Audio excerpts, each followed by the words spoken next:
नमस्कार साथियों, स्वागत है आप सभी का अपने चैनल ज्ञान ऑर्बिट में। तो आज हम लोग क्लास 10 का फिजिक्स का टॉप 5 वीवीआई सब्जेक्टिव क्वेश्चन देखने वाले हैं, जो कि आपके एग्जाम में हर एक साल एक क्वेश्चन आता है। तो इस क्वेश्चन को आप लोग जरूर याद कर लीजिएगा। 5 top VVI objective question subjective question है। और बाबू याद रखिएगा, जो बच्चे अभी तक वीडियो को लाइक नहीं किए हैं तो एक बार सारे बच्चे वीडियो को लाइक कर लेंगे और अपने अपने दोस्तों को इस वीडियो को जरूर शेयर करिएगा। और बाबू जो बच्चे चैनल पर नए होंगे उस चैनल को आप लोग जरूर सब्सक्राइब कर लेंगे, ताकि अगला वीडियो आप तक उसका नोटिफिकेशन चला जाए। तो चलिए हम लोग क्वेश्चन को स्टार्ट करते हैं और 5 वीवीआई सब्जेक्टिव क्वेश्चन को याद कर लेते हैं। तो पहला क्वेश्चन कह रहा है, और याद रखिए बाबू, जो बच्चे इसका पीडीएफ लेना चाहते हैं उसको हम लास्ट में बताएंगे पीडीएफ कहाँ मिलेगा। तो पहला कह रहा है कि प्रकाश का परावर्तन किसे कहते हैं, इसके नियमों को लिखें। तो प्रकाश के परावर्तन किसे कहते हैं, इसके नियमों को लिखना है। और यह क्वेश्चन आपको हर एक साल पूछा जाता है। तो चलिए इसका उत्तर समझ लेते हैं और याद कर लेते हैं।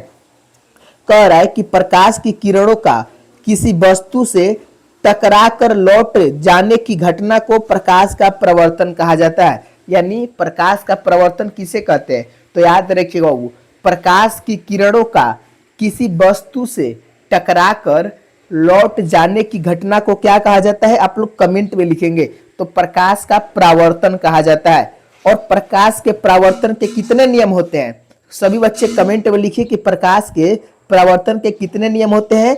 तो 2 नियम होते हैं, याद रखिएगा। कौन कौन नियम होते हैं, तो इसका नियम भी आपको पूछ सकता है, तो नियम भी आपको याद कर लेना है। पहला नियम कह रहा है कि आपतित किरण, परावर्तित किरण एवं आपतन बिंदु पर डाला गया अभिलंब एक ही लंब पर होता है, यानी एक ही तल पर होता है।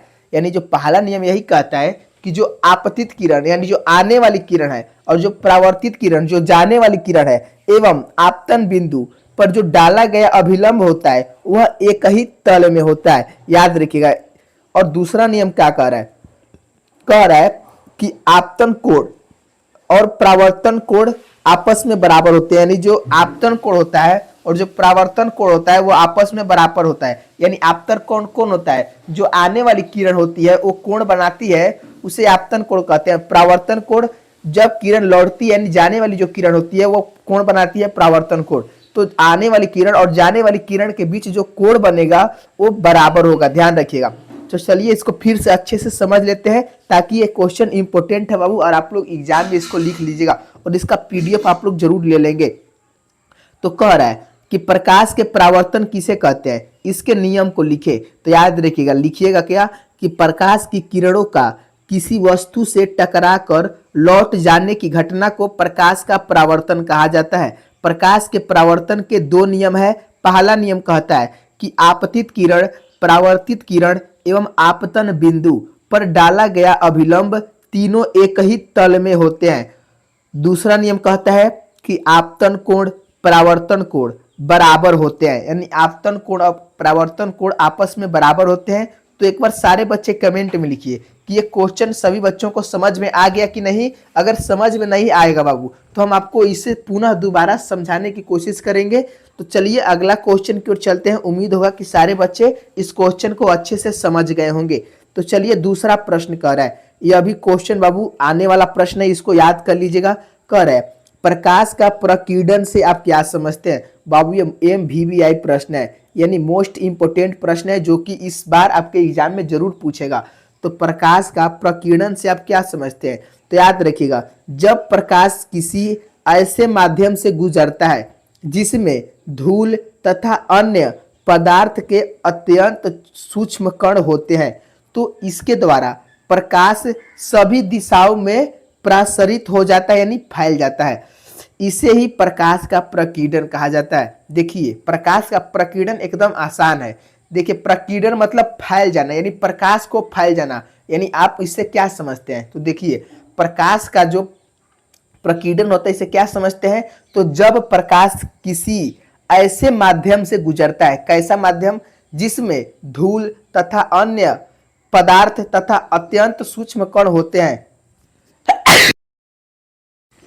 अत्यंत सूक्ष्म कण होते हैं, तो इसके द्वारा जो प्रकाश की सभी दिशाओं में प्रसरित हो जाती है। इसे ही प्रकाश का प्रकीर्णन कहा जाता है। यानी जब आपकी जो प्रकाश की किरण आ रही है, मान लीजिए किसी माध्यम में प्रकाश के सूक्ष्म धूल कण, अन्य पदार्थ तथा अत्यंत सूक्ष्म कण है, वह प्रकाश जब आएगी किरण तो इस कण के द्वारा सभी दिशाओं में फैला दिया जाएगा, यानी प्रसरित कर दिया जाएगा। इसी घटना को ही प्रकाश का प्रकीर्णन कहा जाता है। अब ये जो किरण आएगी चारों ओर फैल जाएगी इस माध्यम से, यानी जो माध्यम होता है धूल कण, अन्य वायुमंडल में तो बहुत कर धूल कण अन्य पदार्थ मिले होते हैं, तो उसके द्वारा ही किरण का प्रकीर्णन हो जाता है, उसे प्रकाश का प्रकीर्णन कहा जाता है। और याद रखिएगा, सूर्य के प्रकाश के प्रकीर्णन के कारण ही आकाश का रंग नीला दिखाई देता है। देखिए आपके ऑब्जेक्टिव में पूछेगा कि आकाश का जो रंग होता है वो नीला क्यों दिखाई देता है, तो याद रखिए जो सूर्य का प्रकाश होता है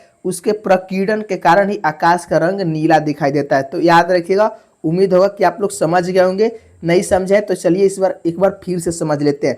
कह रहे हैं कि प्रकाश के प्रकीर्णन से आप क्या समझते हैं, तो याद रखिएगा, जब प्रकाश किसी ऐसे माध्यम से गुजरता है जिसमें धूल तथा अन्य पदार्थ के सूक्ष्म कण होते हैं, तो इसके द्वारा प्रकाश के सभी दिशाओं में परिसरित हो जाती है। इसे ही प्रकाश का प्रकीर्णन कहते हैं। सूर्य के प्रकाश के प्रकीर्णन के कारण ही आकाश का जो रंग होता है वह नीला दिखाई देता है। तो इसको याद कर लीजिएगा, यह क्वेश्चन इंपॉर्टेंट है। 2 क्वेश्चन हम लोग देख लिए हैं। और बाबू जो बच्चे न्यू स्टूडेंट होंगे वो चैनल को जरूर सब्सक्राइब कर लेंगे। चलिए अगला क्वेश्चन देखते हैं। तीसरा प्रश्न कह रहा है, क्वेश्चन नंबर 3 क्या कर रहा है कि प्रकाश के अपवर्तन के नियम को लिखे। यह भी क्वेश्चन इंपॉर्टेंट है, चलिए इसको भी समझ लेते हैं। प्रकाश के अपवर्तन के नियम क्या कहता है, यानी प्रकाश के अपवर्तन पहले किसे कहते हैं, तो उत्तर देखिए, प्रकाश के एक माध्यम से दूसरे माध्यम में जाने पर उसकी दिशा में होने वाले परिवर्तन की घटना को ही प्रकाश का अपवर्तन कहा जाता है। यानी जो प्रकाश होती है एक माध्यम से दूसरे माध्यम में जाती है तो उसकी दिशा में जो परिवर्तन हो जाती है उसी घटना को प्रकाश का अपवर्तन कहा जाता है। तो इसको याद कर लीजिएगा। और प्रकाश के अपवर्तन के भी कितने नियम होते हैं कमेंट में लिखेंगे। तो 2 नियम होते हैं। पहला नियम क्या कहता है कि जो आपतित किरण और जो अपवर्तित किरण और आपतन बिंदु पर डाला गया जो अभिलंब होता है तीनों एक ही तल में होता है, इसको याद कर लेंगे। और दूसरा नियम क्या कहता है कि जो प्रकाश के किसी खास रंग के लिए आपतन कोण की जया और अपवर्तन कोण की जया में एक निश्चित अनुपात होता है जिसे अपवर्तनांक कहते हैं। इस नियम को स्नेल का नियम भी कहा जाता है। यानी प्रकाश के अपवर्तन के दूसरे नियम को स्नेल का नियम कहा जाता है, या ऑब्जेक्टिव में पूछेगा। तो याद रखिए दूसरा नियम क्या कहता है कि प्रकाश के किसी खास रंग के लिए अपवर्तन कोण की जया और आपतन कोण की जया एक निश्चित अनुपात में होता है जिसे अपवर्तनांक कहते हैं। इस नियम को स्नेल का नियम भी कहते हैं। यह दूसरा नियम है बाबू, इसको याद कर लीजिएगा। चलिए इसको अच्छे से समझ लेते हैं कि प्रकाश के अपवर्तन के नियम को लिखे। तो लिख दीजिएगा कि प्रकाश के अपवर्तन, आपसे पूछेगा कि प्रकाश के अपवर्तन किसे कहते हैं, तो इस क्वेश्चन को अच्छे से लिखिएगा कि प्रकाश के एक माध्यम से दूसरे माध्यम में जाने पर उसकी दिशा में होने वाली परिवर्तन की घटना को ही प्रकाश का अपवर्तन कहा जाता है। और प्रकाश के अपवर्तन के नियम को लिखने के लिए कहेगा तो लिखिएगा कि प्रकाश के अपवर्तन के 2 नियम होते हैं। पहला नियम कहता है कि जो आपतित किरण यानी आने वाली किरण और अपवर्तित किरण और आपतन बिंदु पर जो डाला गया अभिलंब होता है वह तीनों एक ही तल में होता है। और दूसरा नियम क्या कहता है कि प्रकाश के किसी खास रंग के लिए आपतन कोण की जया और अपवर्तन कोण की जया में एक निश्चित अनुपात होता है जिसे अपवर्तनांक कहते हैं। और इस नियम को स्नेल का नियम कहा जाता है। तो एक बार कमेंट में लिखा हो कि आपको ये दूसरा तीसरा क्वेश्चन समझ में आ गया कि नहीं। ये सारे क्वेश्चन इंपॉर्टेंट है, मात्र 2 क्वेश्चन और बचा हुआ है। देखिए यह भी क्वेश्चन भी आई है। चौथा प्रश्न कह रहा है कि स्पेक्ट्रम क्या है। यह क्वेश्चन छोटा है, इसको याद कर लीजिएगा। 2 नंबर में आपसे पूछेगा कि स्पेक्ट्रम क्या होता है, तो उत्तर कैसे लिखिएगा कि जब श्वेत प्रकाश यानी जो सूर्य का प्रकाश है किसी प्रिज्म से होकर गुजरता है तो यह 7 रंगों में विभाजित हो जाता है। इसे ही प्रकाश के अवयवी वर्गों में इस पैटर्न को स्पेक्ट्रम कहा जाता है। चलिए इसको डायग्राम से समझ लेते हैं। प्रकाश का स्पेक्ट्रम क्या कहलाता है? मान लीजिए जो प्रकाश आता है, यानी ये सूर्य हो गया, इससे जो प्रकाश आ रहा है, और जब हम इसको प्रिज्म से गुजारेंगे तो यह 7 रंगों में विभक्त हो जाता है। कितने रंगों में? 7 रंगों में विभक्त हो जाता है। और इसी 7 रंगों में विभक्त होने की घटना को ही स्पेक्ट्रम कहा जाता है। तो आप लोग डायग्राम से भी लिख देंगे तो आपका नंबर नहीं कटेगा। तो एक सूर्य बनाइएगा, इसके बाद उसके प्रकाश को दिखाइएगा, प्रिज्म बनाइएगा और 7 रंगों में विभाजित कर दीजिएगा, यही इसका डायग्राम बन जाएगा। तो इसको फिर से समझ लेते हैं कि स्पेक्ट्रम क्या है। तो जब श्वेत प्रकाश यानी जो सूर्य की प्रकाश होती है किसी प्रिज्म से होकर गुजरता है तो यह 7 रंगों में विभाजित हो जाता है। और प्रकाश के इसी अवयवी वर्गों के इस पैटर्न को स्पेक्ट्रम कहा जाता है, यानी इसी घटना को क्या कहा जाता है? स्पेक्ट्रम कहा जाता है। तो उम्मीद होगा कि चौथा क्वेश्चन भी आप लोग समझ गए होंगे। और पांचवा क्वेश्चन जो कि इंपोर्टेंट क्वेश्चन है, इसको आप लोग हरगिज याद कर लीजिएगा। पांचवा प्रश्न कह रहा है कि टिंडल प्रभाव क्या है। तो याद रखिए बाबू, टिंडल प्रभाव क्या है, इसको भी अच्छे से समझ लेते हैं। तो चलिए, कह रहा है कि जब किसी घने जंगल के वितान से सूर्य का प्रकाश गुजरता है तो टिंडल प्रभाव को देखा जाता है। जंगल के कुहासे में जल की सूक्ष्म कण बूंदे प्रकाश को प्रकीर्णित कर देती है। देखिए, आप लोग ऐसे भी लिख सकते हैं कि टिंडल प्रभाव क्या है, यानी याद रखिएगा, जब सूर्य का प्रकाश जब घने जंगल से गुजरता है, यानी घने जंगल में गुजरने का मतलब कि उसमें कुहासा होगा, छोटे छोटे जल के कण होंगे। तो जब सूर्य का प्रकाश जंगल के घने जंगल से गुजरता है तो उसके जो जल के सूक्ष्म कण होते हैं, छोटे छोटे कुहासे होते हैं, जो कि आप लोग जाड़ा के दिन में देखते होंगे, यानी कुहासा व धुंध जिसे कहा जाता है। तो जो बूंद होती है, जो जल की सूक्ष्म कण होते हैं, वह प्रकाश को प्रकीर्णित कर देते हैं, यानी प्रकाश को फैला देते हैं। उसी घटना को टिंडल प्रभाव कहा जाता है।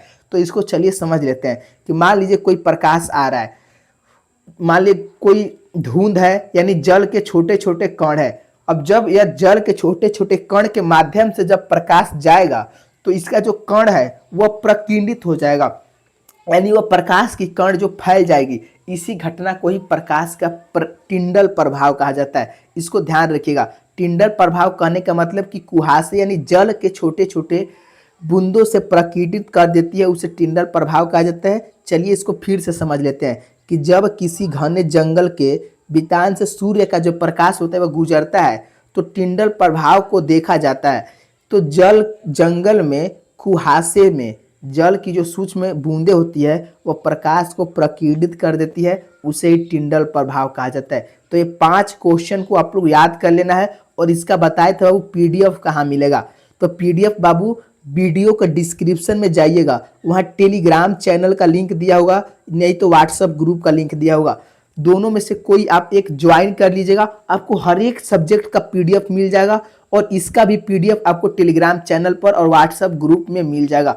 तो जो बच्चे PDF लेना चाहते हैं वो जरूर ज्वाइन हो जाएंगे, आप लोगों को बहुत फायदा होगा। और एग्जाम की तैयारी अगर आप लोग अच्छे से करना चाहते हैं बाबू, तो इस चैनल को जरूर सब्सक्राइब कर लेंगे और बेल आइकन दबा देंगे, ताकि हम जब भी आप लोगों के लिए वीडियो लेकर आएँ और लाइव क्लास कराएं, ताकि उसका नोटिफिकेशन आप तक चला जाए और आप लोग सारे एग्जाम के क्वेश्चन को याद कर लेंगे और उसका PDF भी आपको आसानी से मिल जाएगा।